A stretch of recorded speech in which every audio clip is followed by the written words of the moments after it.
Hello, everyone. Welcome to Meet an Entrepreneur. My name is Deborah. I'll be your host on this show. As always, I'm happy to have you. Without further ado, I would like to introduce our guest of tonight.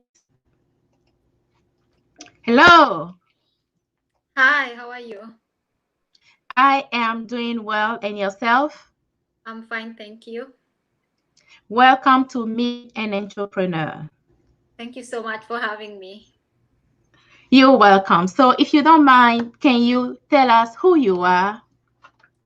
Yeah, thank you so much, Deb. So, my name is Elizabeth Ngari. I am originally from Nairobi, Kenya, and I live in Omaha, Nebraska. I've been here for about 22 years now, and I am a wellness coach, and I also do have another business.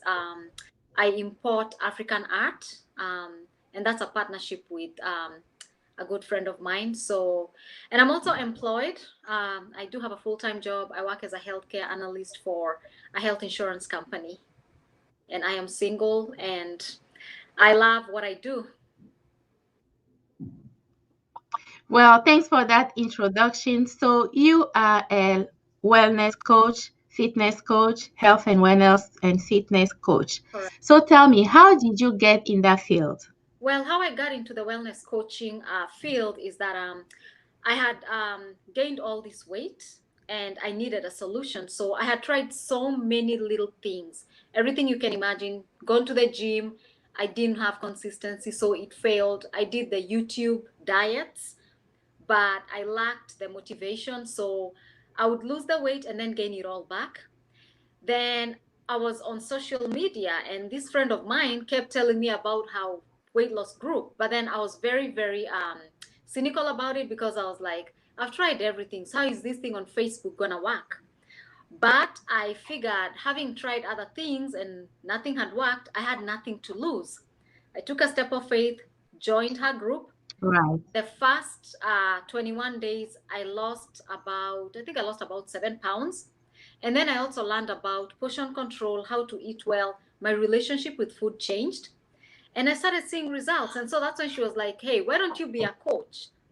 And I was a little bit scared about being a wellness coach because I was like, well, I'm not fit. I don't have a six pack. I don't look like, a fitness trainer. But she was like, no, you're just going to help other people on their journey, on their wellness journey. And so I just became a wellness coach, and I pretty much just work with people through their journeys. And it's really about, just progress and not perfection. So that's how I Mhm. started coaching pretty much. So, it's about progress, but not perfection. So, how long Exactly. have you been in this Yeah. field? Yeah. Yeah. How long have you been introduced to this? Actually, I have been a wellness coach now this is my second year because I started in December of 2019. So this is actually my second year doing wellness coaching. And I love it. So, So, tell me, since you started, how many pounds have you lost? um, I am down about, I needed to lose 35 pounds and I lost all of them. I lost my 35 pounds. So I'm where I need to be right now. So. Wow, 35 pounds. And have you been able to maintain it? Yes, I've been able to maintain it. And as I said, it's a journey. Once in a while, I may gain one or two, but I don't go more than 5 pounds. I'm just, within there. But for the most part, I've been able to maintain it, which is amazing. So you said you have also learned about nutrition.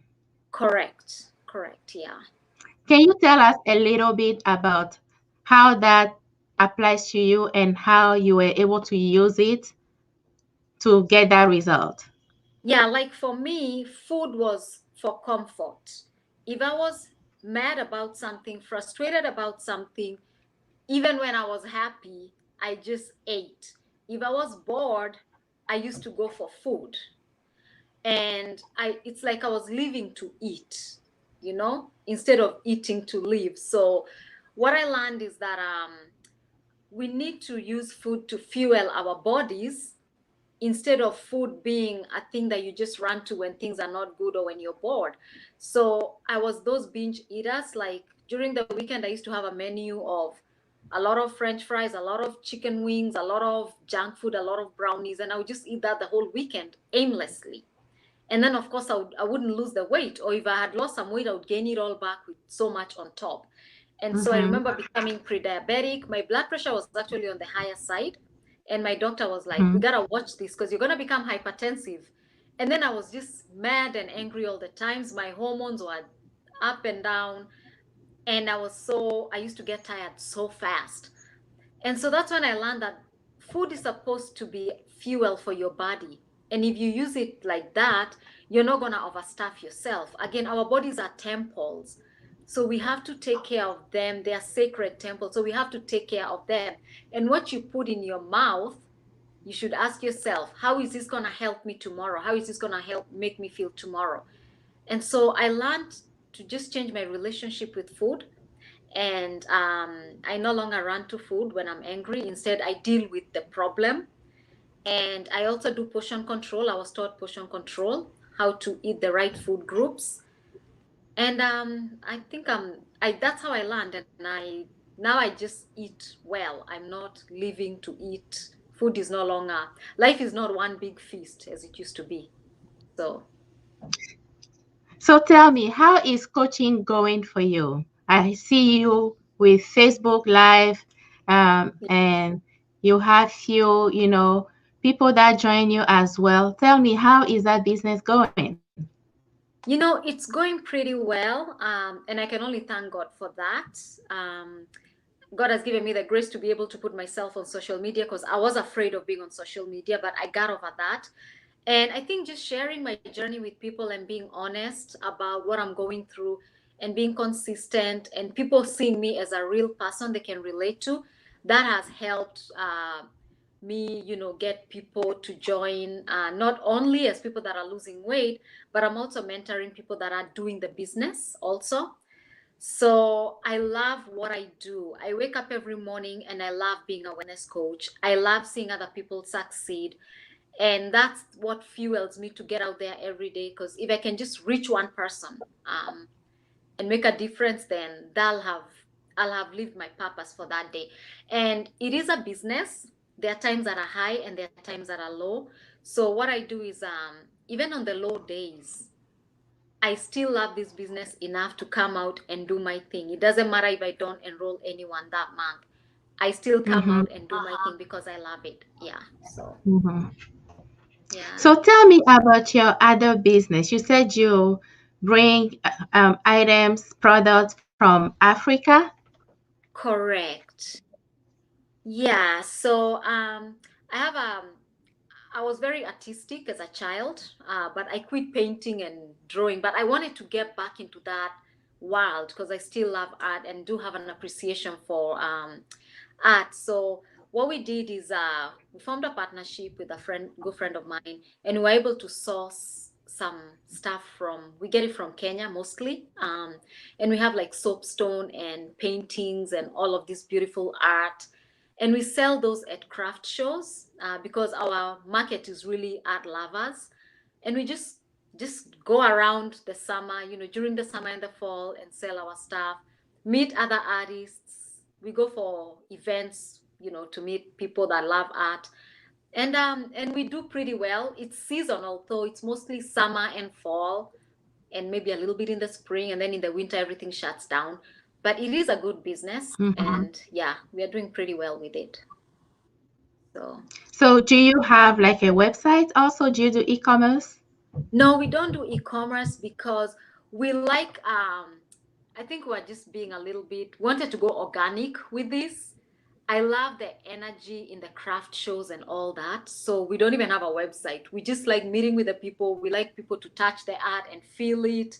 And we give the story behind every piece of art and just that connection. So we find that we are able to do that better in person. Um, Mm-hmm. Going online, yeah. So we don't actually don't have an online store. We are just really doing it the old-fashioned way, you know. Yeah. So tell me, as a business person with COVID-19, how do you pivot from the face-to-face, in-person business? How do you pivot?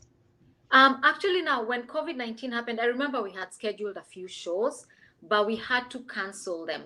So now what we Okay. do is there are people who still get in touch with us about, the business and the art and everything. So we do sell like with word of mouth, but we had to, for the most part, just stop everything because of COVID. But now we are starting to starting to look into booking shows because it looks like things are opening up. So, because we didn't quite have a good strategy, and we also just didn't want to start going on a last and everything. So we did take a little break during that COVID. And the thing is, when I took a break from that, I was able to actually build this other one. So the wellness, Wow. yeah, it's like, yeah. That's amazing. I don't know if I think we're having some technical issues here with the internet connection. I believe it's on my end. Can you still hear me and can Oh you yeah, see me? yeah, I can Okay. hear you. Yeah, Okay. definitely. It's not very stable. We apologize for that. Everybody is on internet nowadays, and with the weather, it doesn't help. All right. So that was your and is it called Imani Height? Yeah, it's called the money high. It's correct. Yeah, yeah. All right, all right, all right. So, when it comes to nutrition, Hmm. someone, having issues maintaining the weight, what would be your advice when it comes to nutrition? Do you think it's mainly nutrition, or because I know a lot of people they try hard to work out, but Hmm. when they don't control the intake, then they don't get the result. The way wellness goes is 80% is nutrition and only 20% is exercise. That's why you can see someone go, Interesting. yeah, it's a very interesting dynamic because you can see someone going to the gym every single day, but as long as they don't eat well, they will never lose weight. There are those people who are called career, exercisers. Like you exercise forever, you never lose weight. But there's somebody who can get their nutrition right and never hit the gym, and they will lose weight and maintain it. Now, the ideal is when you combine the exercise and the good nutrition. Now, that's when everything Mhm, levels out for you well. So that's why we encourage, even if you're exercising, if you can just hone in on the nutrition, you will come out on mhm. top. Yeah, you'll Oh, come out on top. wow. Yeah, yeah. So, what mainly would you advise them to cut off when it comes to food? Well, when How you does look at it work? Does it vary from like person to person, or how does it work? so the way it works is when you look at your plate, um, most of the stuff on there, you should have like if it's a whole circle, a quarter of that should be your carbs, and then the other 3/4 you divide that between your fruits, your veggies, and your protein. Okay. Yeah, and if you decide to do veggies and protein without the fruit, still that has to be 3/4, and then just a quarter of that should be your carbs, because carbs Mhm, are, everything we eat turns into sugar. So if you're eating all these carbs and then you're still getting carbs from this other stuff, you'll never lose weight because mhm, everything will turn into sugar, and then you're just gonna keep getting bigger and bigger. But if you can just do fewer carbs and just get your veggies and your protein, that way you're not mhm, overeating carbs, because your vegetables do have carbs, by the way. you know so that's how you cut down on carbs, while still, because we need carbs to still fuel our bodies. um mhm, you just want to make sure that you're not flipping it around. And like for me, the problem was flipping it. I did more carbs, less meat, and the least vegetables. That's the way I used to do it. So it should be just a quarter of that should be your carbs, then the rest divide that between your veggies and your your protein, and then you're gonna be in good shape. So Okay, I see. So, what is the future for your coaching and wellness business? well, I am working towards making this full time because I believe this is a ministry for me now. It's no longer, when I started, it was a business. I was like, let me just try out this business, see how it goes. But now I know that I am actually called to walk with people through their fitness journeys because your health is the most important thing. You're going to take it with you every single place that you go, from the day you're born to the day you leave this earth. You're going to take it with you. So if I can help people become the best versions of themselves as they walk through their Mm-hmm. journeys in life, then that's why I wake up every morning, pretty much, just to help people. And I see it as what God has called me to do now. So I'm gonna do this for the rest of my life, pretty much, as Oh, God wow. help. Yeah, yeah, So, how do people get in touch with you if they need help with the fitness journey? yeah. Like for me, most people get in touch with me on Messenger. I'm very responsive. If you get in touch with me, I will get back with you. I'm also on Instagram, and it's pretty much just my first name and my last name. That's my brand. I decided I don't want to use my last name, so just my brand using my name. And I will I'll get in touch with you and we can talk and see what solutions we have for you and what's going to work for you. Um, so that's ways they can get in touch with So, they me. can find you under Elizabeth. And how do you say your last name? You say Ngari. Ngari. So, they can find you under Elizabeth Ngari Correct. Yeah. Yeah. on both You can find me Facebook under. and Instagram. Yeah, on both Facebook and on Instagram, it's Elizabeth_Ngari. So it's a little bit Okay. different. Yeah. All right. We will take a quick Yeah. break and then we will come back. Don't go away. Thank you so much for tuning in and watching us. We'll be right back.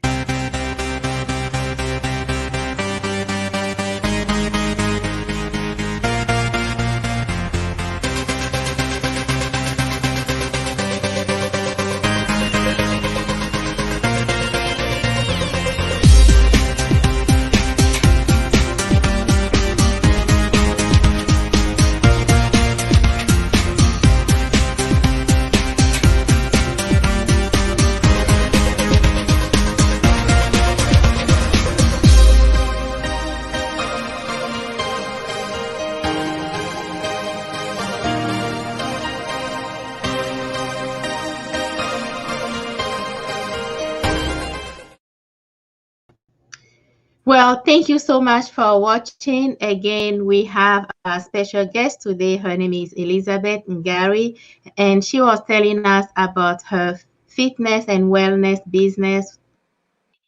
Once again, thank you for being on the show. Yeah. Thank you so much for having me.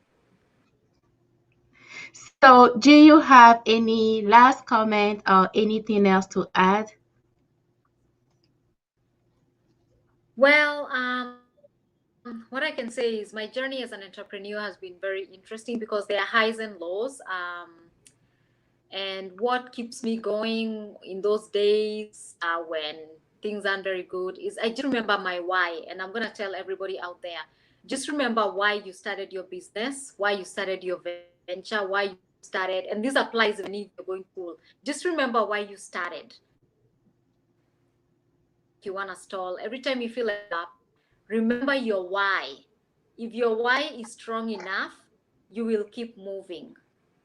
So make sure your why is strong enough to keep you going even when the waves are rough, so you can get over to the other side. I love that. That's a very good way to end this show today. As entrepreneurs, we have challenges, we have setbacks, but remember your why. In other words, keep the focus on your vision. If you remember your why and you focus on your vision and the purpose, then it will help you, stay motivated and keep going despite the the challenges and the setbacks. I really love that. Thank you once again for being on the show, and thank you for joining us, everybody. Until next, stay safe there out there. I know the weather is not good here, and it's supposed to last probably 5 days. That's what I heard.